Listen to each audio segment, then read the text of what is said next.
பன்னீர்ல ஏதாச்சும் செஞ்சு சாப்பிட்டு ரொம்ப நாள் ஆச்சு. நேத்து அம்மா வீட்ல இருந்து வரப்பவே பன்னீர் வாங்கிட்டு வந்துட்டேன்.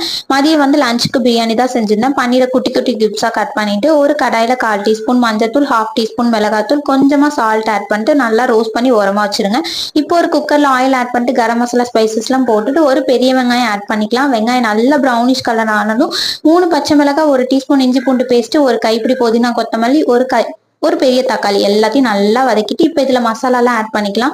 1/2 டீஸ்பூன் மஞ்சத்தூள், 1 டீஸ்பூன் மிளகாத்தூள், 1/2 டீஸ்பூன் மல்லித்தூள், 2 டீஸ்பூன் பிரியாணி மசாலா, தேவையான அளவு உப்பு எல்லாத்தையும் ஆட் பண்ணிட்டு நல்லா வதக்கி பச்சை வாசனை போன வாட்டி தயிர் 1 ஸ்பூன் ஆட் பண்ணிக்கலாம். தென் 2 கப் ரைஸுக்கு 4 கப் வாட்டர் ஆட் பண்ணிட்டு 1/2 லெமனை ஸ்குவீஸ் பண்ணிட்டு 1 டீஸ்பூன் கீ ஆட் பண்ணிட்டு குக்கரை மூடி போட்டு ஒரே ஒரு விசில் லோ ஃப்ளேம்ல வச்சு எடுத்தாச்சு.